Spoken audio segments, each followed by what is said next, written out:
todos, bienvenidos a un nuevo vídeo en mi canal de YouTube Antón GF. Soy Antón García Fernández y les hablo en esta ocasión desde el estado de Tennessee, aunque no desde la ciudad de Jackson, porque estoy en el coche camino de la universidad y empiezo de esta manera una nueva serie de podcast que grabaré al volante de mi coche camino, en este caso de la universidad, pero podría ser de cualquier otro lugar. Y la intención es hacer ciertas reflexiones sobre algunos temas que me interesan.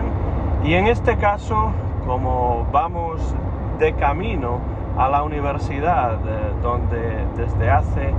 ya muchos años doy clases de lengua y literatura españolas, pues voy a hablar en esta primera entrega del podcast desde el interior de mi coche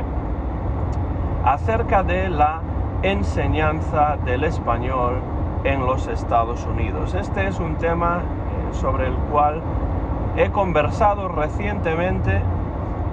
en el canal de YouTube mexicano Cultura Grimos, donde me entrevistaron muy amablemente hace pues simplemente unos días, hablando de diversos temas como por ejemplo Bob Dylan y la literatura, la cultura popular y también la enseñanza del español en los Estados Unidos. Y hoy quiero hablar acerca de ese tema también. Las lenguas para mí han sido siempre una verdadera pasión. Siempre me ha interesado aprender lenguas y ya desde pequeño me preocupé de diversas maneras de aprender inglés, francés y portugués, además del español y el gallego que ya hablaba. Y siempre he tenido y sigo teniendo curiosidad por aprender nuevas lenguas, algunas de ellas para hablarlas, para comunicarme oralmente, otras simplemente para poder leer textos, porque creo que es importante pensar que las lenguas, entre muchas otras cosas que pueden ser, son fundamentalmente tecnologías que nos permiten comunicarnos, y creo que esa dimensión comunicativa es lo más importante cuando se trata de aprender una lengua. Si yo conozco más lenguas que una, si soy bilingüe, trilingüe, políglota, tengo la posibilidad de comunicarme con muchas más personas, con personas con las cuales no podría comunicarme si no tuviese esa lengua en común. Y no solamente se trata de comunicarse con personas, sino que se trata también de poder leer, poder entrar en contacto con una serie de textos que de otra manera, al no estar traducidos algunos de ellos, no podría tampoco leer y no podría estar en contacto con esos textos, con lo cual creo que hay una dimensión muy práctica en el estudio de las lenguas, y así lo ha sido para mí de todos modos. Tengo que decir, y creo que esto es importante, que en los Estados Unidos, que es el lugar en el que ejerzo mi profesión, que es el lugar en el que vivo, el español en los últimos 15, 20 años ha crecido exponencialmente. La presencia del español, sobre todo en algunas partes del país, y entre ellas Tennessee, que es el estado en el que yo vivo, el español ha adquirido en los últimos 15 o 20 años muchísima más importancia, y esto hace que la gente, los alumnos, tengan en general un mayor interés por aprender esta lengua, porque la lengua no es solamente una tecnología para la comunicación, sino que también sirve como puerta de entrada para conocer más a fondo otros países, otras culturas, otras costumbres, otras gentes. Esto se puede hacer con mayor facilidad a través del conocimiento, del dominio de una lengua extranjera. Creo que es importante mencionar esto también, porque cuando uno viaja a otro país en el cual se habla otra lengua diferente, el conocimiento de esa lengua hace que nos podamos acercar todavía más a una comprensión de lo que estamos viendo a nuestro alrededor. Creo que, aunque nunca he tenido la oportunidad de visitar un país como puede ser Japón, por ejemplo, supongo que la experiencia que yo tendría en Japón, sabiendo japonés, sería totalmente diferente de la experiencia que tendría en Japón tal y como ahora me encuentro, que es que no sé japonés. Entonces creo que una puerta de entrada a otras culturas, a otras maneras de ver el mundo, de vivir la vida y de entender la sociedad, pasa por el aprendizaje de una lengua. Y como digo, aquí en los Estados Unidos, debido a la inmigración masiva de individuos de Centroamérica y de Suramérica, de países de habla hispana, en los últimos años ha crecido el español exponencialmente. Es en algunos casos la única lengua que se enseña en muchos high schools, en muchos institutos, y desde luego es la lengua más popular en la universidad y en los diferentes centros universitarios a lo largo y ancho del país. Si pienso, por ejemplo, en el centro universitario en el que yo doy clase, pues tenemos otras lenguas disponibles, como pueden ser el japonés, precisamente, el alemán o el francés, pero el número de estudiantes de español es mucho más elevado que el de cualquier otra lengua. Y esto es así por diferentes razones, me parece a mí. Una de ellas es que los estudiantes piensan que el conocimiento de la lengua española puede ser más útil en este contexto geográfico a la hora de encontrar un trabajo cuando salgan de la universidad, porque en realidad en gran parte eso es en lo que se han convertido muchos centros universitarios. Expiden diplomas, títulos que permiten que los alumnos, que las personas cuando se gradúan puedan acceder al mercado laboral. Esto es así en los Estados Unidos, esto es así en Europa también y en muchos otros lugares del mundo, por supuesto. Entonces, muchos estudiantes piensan que el estudio del español les va a servir para encontrar con mayor facilidad un trabajo, por lo tanto piensan en la dimensión práctica del español en el contexto en el que nos encontramos, que es el de los Estados Unidos, y creo que no se equivocan en eso, porque el español es una lengua que en muchos contextos puede ser muy útil. Por ejemplo, alguien que quiera dedicarse a la medicina, que quiera ser médico o médica, enfermero o enfermera. En muchos casos el conocimiento del español se valora porque se van a encontrar estos profesionales con pacientes que realmente no hablan inglés o cuyo conocimiento del inglés es muy limitado. De ahí que en muchas universidades se hayan creado cursos específicos de español para la profesión médica o algo así. Creo que esto es algo que ocurre también, por ejemplo, en todo lo que tenga que ver con la profesión legal. Alguien que quiera dedicarse a la abogacía en los Estados Unidos, alguien que quiera dedicarse, por ejemplo, a trabajar en el cuerpo de policía, puede desde luego beneficiarse de conocer y dominar la lengua española en estos momentos. Estoy grabando este vídeo en 2021 y esta tendencia a la alza del español lleva existiendo en Estados Unidos desde hace, como digo, ya muchos años. Entonces, esta dimensión práctica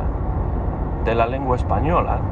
creo que es uno de los factores que tienen que ver con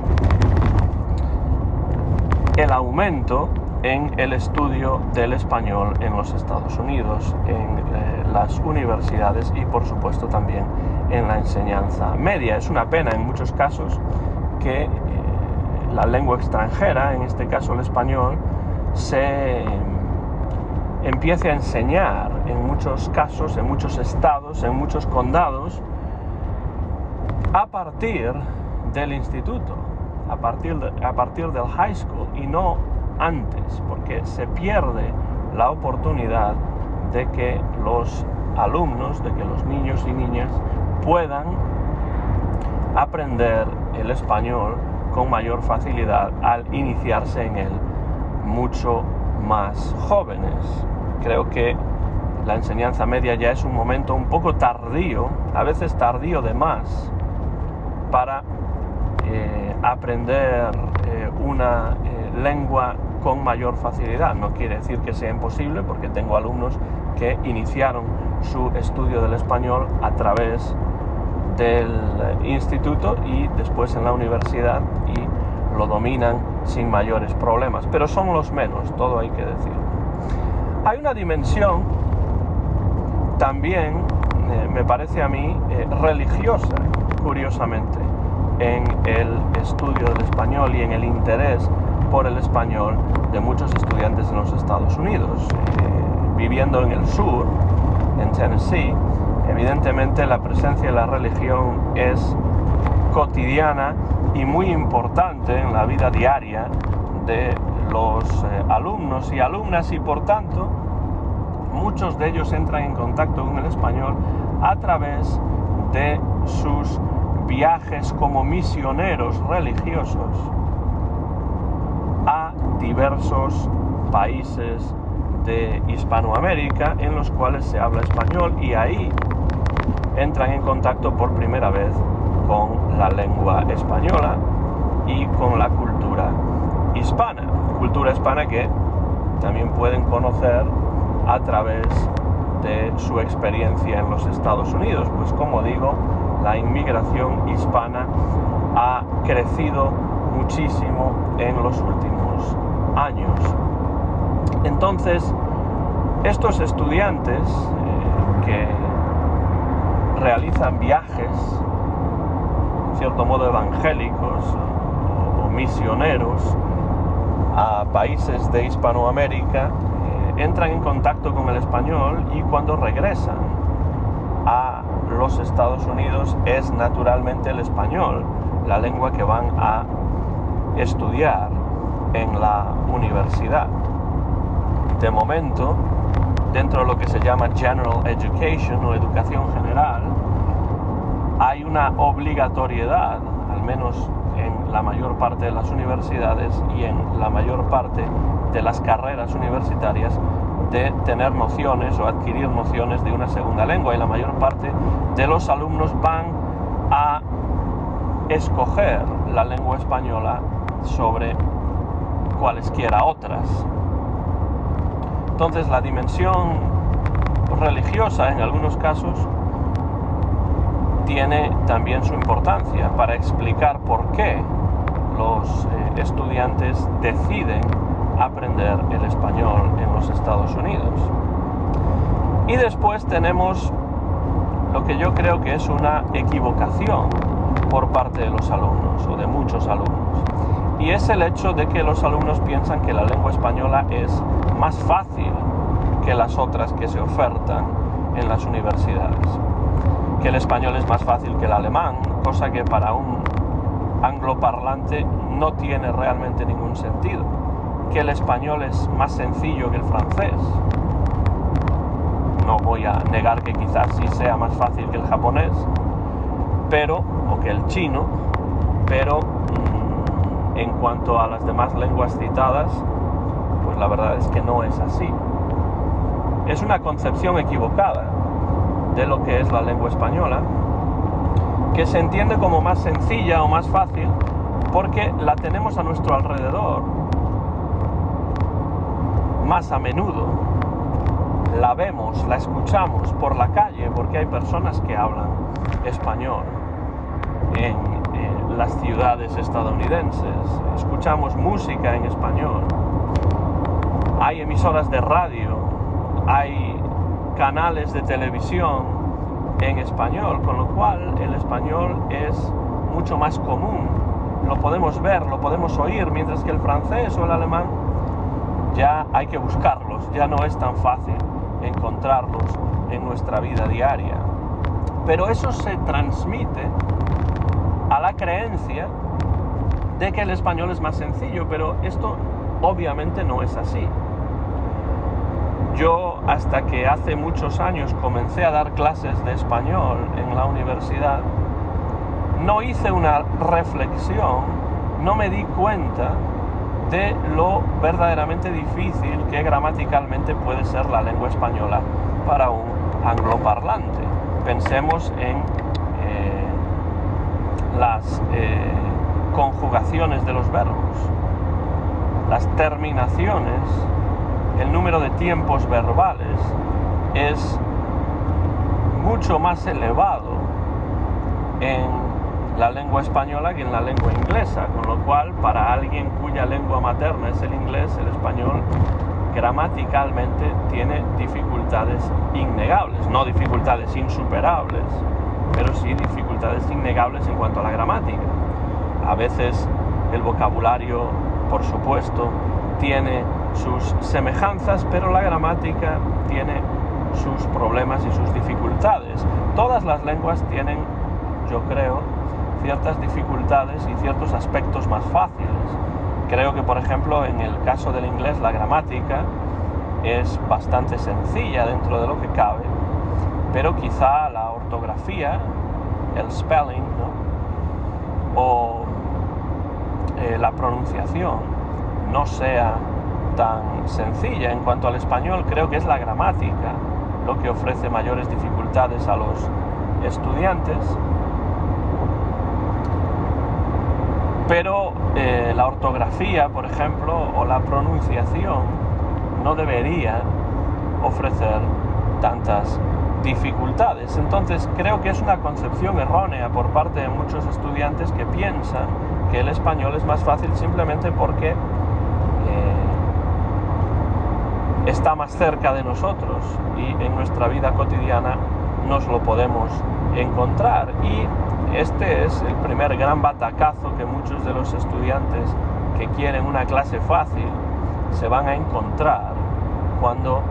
se acercan al estudio del español en el contexto de una clase universitaria. Yo me doy cuenta de que como profesor universitario de español es muy importante establecer relaciones fuertes con los profesores de español de los institutos, de los high schools circundantes, de los que están más cerca de la universidad, porque esos son los alumnos que después probablemente van a llegar a las clases universitarias de español. Y cuanto mejor sea la instrucción de lengua española en el instituto, mejores serán los alumnos porque mejor preparados estarán. Con lo cual, una buena relación con los profesores y profesoras de español de los institutos creo que es algo importante y son conexiones que hay que ir fomentando pues diariamente, periódicamente, y estar en contacto con estos profesionales de la educación secundaria. Creo también que es importante que los alumnos comprendan que el español tiene una aplicación práctica. Porque evidentemente, siendo hablantes de inglés, que es la lengua internacional en estos momentos, como el latín lo fue en el Imperio Romano, por ejemplo, y esto creo que se ha hecho todavía más evidente con la llegada de Internet, que es un medio en muchos casos muy dominado por la lengua inglesa. Creo que es importante que los estudiantes comprendan desde el primer día que el español es una materia que tiene una aplicación práctica, que puede servir, y de hecho sirve para comunicarse con personas que lo hablan en la vida real y no solamente para sacar cierta nota en una clase universitaria. Los estudiantes pueden ir a un restaurante mexicano, por ejemplo, y pedir su comida en español y ver si después le traen exactamente lo que ellos querían. Los estudiantes pueden tratar de ver canales de televisión en español o escuchar música en español y ver cuánto entienden de lo que escuchan. Los estudiantes pueden incluso hablar en su vida diaria con personas integrantes de las comunidades hispanas de muchas localidades aquí en los Estados Unidos y tratar de utilizar el español, y verán que el español tiene una aplicación práctica. Y teniendo en cuenta el utilitarismo de la educación universitaria en estos momentos, creo que esta es una buena manera de que los estudiantes se den cuenta de que el español es una lengua que, entre comillas, sirve para algo en el contexto geográfico e histórico en el que ellos se encuentran. No quiero decir que todo lo que se estudia tiene que valer para algo, aunque la mayor parte de lo que se estudia debería tener una cierta aplicación, pero desde luego el español creo que no es difícil en el contexto de los Estados Unidos darse cuenta de que sí tiene una aplicación práctica. Los estudiantes también en las clases, sobre todo aquellos que han tenido clases de español en el high school, en el instituto, pero no han sido clases de demasiada calidad, por decirlo de una manera suave, llegan a la universidad y se sienten perdidos en las clases de español, porque para ellos el español no era más que una asignatura de poca importancia en su instituto, y después llegan a la universidad y en la universidad se dan cuenta de que las clases de español son exigentes y de que hay que trabajar y estudiar, que por ósmosis, por estar ahí sentados en el aula, no van a aprender español, no van a sacar una buena nota, van a tener muchos problemas porque la didáctica es totalmente diferente, al menos en mis clases en la universidad. No llega con venir a clase, hay que trabajar, hay que estudiar, hay que participar. Y en ese sentido el aula funciona como el lugar en el cual los estudiantes tienen la oportunidad de hablar español, practicar la oralidad en la clase. Creo que es muy importante darles esa oportunidad, porque ellos pueden hacer ejercicios escritos, pueden hacer ejercicios de lectura, pero hablar español, ese tiempo de clase es fundamental para ello. Entonces, creo que el profesor debe crear una atmósfera en la clase que conduzca a que los estudiantes no se sientan intimidados y que puedan participar sin problemas, que traten de comunicarse en español entre sí y con el profesor. Creo que eso es muy importante. Muchos estudiantes tienen miedo a equivocarse, tienen miedo a sentirse avergonzados por cometer errores, pero es que la enseñanza o el aprendizaje, mejor dicho, de una lengua pasa por los errores. Si un estudiante no comete nunca ningún error, quizá no está en el nivel en el que debe estar. Y además, todas las personas a la hora de hablar cometen errores, ya sean nativos o no sean nativos. Con lo cual los estudiantes tienen que entender que el error es parte del proceso que lleva al aprendizaje de una lengua. Cualquier hablante no nativo, nativo también, pero no nativo de inglés, va a cometer errores de diversos tipos. Pero eso no tiene por qué ser un problema siempre y cuando los estudiantes se den cuenta de esos errores y los vayan corrigiendo, los vayan subsanando con el paso del tiempo. Una lengua extranjera, como el español o cualquier otra lengua, no se aprende en un año, no se aprende en un curso. Como se dice en inglés, Rome wasn't built in a day. Roma no se construyó en un día, pues por supuesto que no. Tampoco se construye en un día el aprendizaje de una lengua. Requiere trabajo y los estudiantes tienen que entender esto. Los estudiantes, por supuesto, van a estar preocupados por el examen, por las notas, porque eso es lo que suele ocurrir con los alumnos. No digo que no me ocurriese a mí cuando era alumno, cuando estaba en ese lado de la barrera. Pero los profesores deben dejar claro a los alumnos que el examen reflejará de alguna manera lo que se está haciendo en la clase, lo que se está estudiando en el curso y lo que ellos están viendo y practicando en el aula y en sus ejercicios que preparen en casa.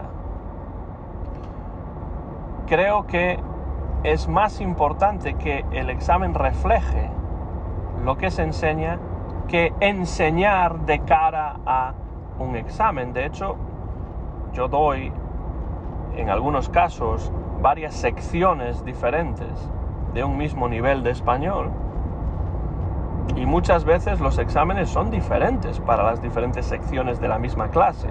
¿Por qué? Porque se ven cosas diferentes con diferentes grupos de estudiantes y por tanto el examen debe reflejar esa realidad. No se trata, creo yo, de enseñar con el objetivo de un examen, como si estuviésemos en el famoso examen de selectividad o en los GREs aquí en los Estados Unidos. Se trata de que el examen refleje lo que se ha estudiado en la clase. Creo también que los contenidos de las clases de español no deben limitarse a la gramática, a la conjugación de los verbos, a memorizar listas de vocabulario, sino que las actividades deben tener siempre algún tipo de contexto que ayude a que los estudiantes que están en un lugar muy antinatural, como es el aula. Yo siempre digo que el aula no es la vida real, pero que lo que se aprende en el aula tiene aplicación en la vida real. Por supuesto, en el español esto es muy claro. Creo que se pueden crear actividades que reflejen también un contenido de tipo cultural, que se refleje, por ejemplo, la diferencia léxica que existe entre diferentes lugares del mundo hispánico y que los estudiantes vayan conociendo también nociones básicas que tienen que ver con los diferentes grupos de personas que en diversas partes del mundo hablan español. Se pueden utilizar también materiales audiovisuales para el estudio del español. Yo siempre que viajo a España regreso cargado de diversos materiales porque realmente la enseñanza del español para mí tiene que ver también con mi propia experiencia vital. Yo puedo presentar a los alumnos y a las alumnas partes de mi experiencia vital vivida como hablante, en este caso, de lengua española. Vivida como hablante de lengua española que domina también la lengua inglesa y vive desde hace décadas en los Estados Unidos. Hay algo que nos acerca en ese sentido a los alumnos y hay algo que nos separa de los alumnos, pero eso lo podemos utilizar como algo positivo para crear actividades y para que los alumnos tengan la oportunidad de interesarse por el estudio de la lengua. En este sentido creo que es importante también darse cuenta de que por mucho que nosotros trabajemos como profesores, si los alumnos no quieren aprender, no van a aprender. De la misma manera que yo no puedo jugar bien al tenis por otra persona o tocar bien el piano por otra persona, yo no puedo tampoco aprender español por otra persona. Con lo cual, naturalmente, es importante comprender que va a haber estudiantes que no tienen ningún interés en aprender español, porque tienen la clase de español como una clase de poca importancia que hacen simplemente o que toman simplemente porque es obligatorio tener clases de una segunda lengua en el sistema universitario estadounidense. Bueno, esto el profesor tiene que comprenderlo y no digo centrarse, pero sí tener en cuenta que habrá estudiantes que sí tengan interés, que sí saquen beneficio de la clase y que quizá debido a esa clase quieran después profundizar más en el estudio del español y se conviertan en lo que aquí en los Estados Unidos se llama minors o incluso majors o double majors, es decir, que tengan una carrera universitaria en la que el español tenga una presencia más importante. Eso se puede conseguir haciendo un buen trabajo en las aulas. Creo que uno de los problemas de las humanidades en los Estados Unidos es que hay esta separación, yo creo que artificial, entre las ciencias y las letras, entre las ciencias y lo que aquí se llaman humanities o humanidades. Y mientras que las ciencias en general se pueden vender a sí mismas con mucha facilidad, porque no olvidemos que todo aquí en los Estados Unidos, bueno, que es lo que yo conozco, en la universidad estadounidense pasa por una relación económica. Los estudiantes en muchos sentidos, menos en las instituciones públicas que en las privadas, muchas veces se les trata a los estudiantes como clientes. Entonces, muchos de los departamentos tienen que venderse de alguna manera, porque si no se venden o no venden, no hacen más atractivos los contenidos de sus clases, los estudiantes quizá no vayan a anotarse en esas clases. Creo que las ciencias esto lo tienen muy fácil, porque se comprende que las ciencias tienen una aplicación práctica, como si las humanidades no tuviesen una aplicación práctica. Pero es que yo aún diría más, la separación entre ciencias y humanidades no tiene ningún sentido, es totalmente ilógica, porque las ciencias y las humanidades deben verse como conceptos conjugados, que se ayudan mutuamente. Un científico debe saber expresarse correctamente en una lengua, como puede ser el inglés, por ejemplo, aquí en los Estados Unidos. El conocimiento de la literatura nos sirve para comprender el mundo de una manera mucho más completa, de una manera mucho más crítica en muchos casos. No quiero decir que la literatura tenga per se una aplicación práctica, pero sí que sirve para crear estructuras que nos permiten reflexionar sobre lo que hacemos, reflexionar sobre el mundo en el que vivimos. Creo que muchos departamentos de humanidades no están comprendiendo esto demasiado bien en los Estados Unidos y no están sabiendo vender la aplicación práctica, la dimensión práctica que sí tienen sus objetos de estudio. El español, pues ya lo he explicado al principio de este podcast, tiene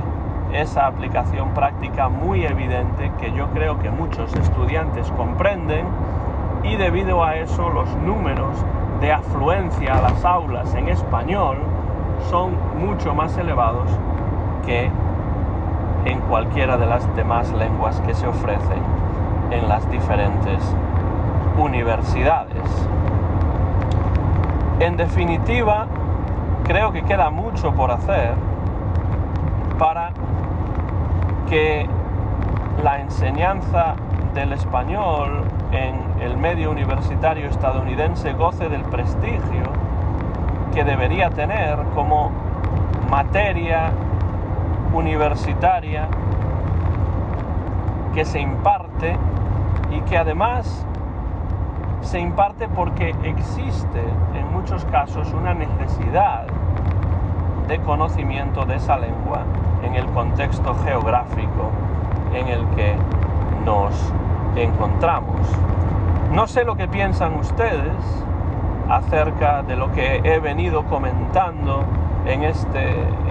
primer podcast de esta nueva serie que estoy grabando en mi coche, en mi carro, como se diría en partes de Hispanoamérica, en mi auto, como se diría en otras partes de Hispanoamérica, camino en este caso de la universidad. Si tienen algún comentario, porque tienen experiencia como profesores de español en los Estados Unidos, si tienen alguna pregunta, alguna apreciación, pues dejen sus comentarios por la parte de abajo de este vídeo, de este podcast, y yo como siempre estaré encantado de leer sus aportaciones y de responder a esos comentarios. Ya me estoy acercando a la universidad aquí en la pequeña ciudad de Martin, en el estado de Tennessee, aquí en los Estados Unidos de América, desde donde en directo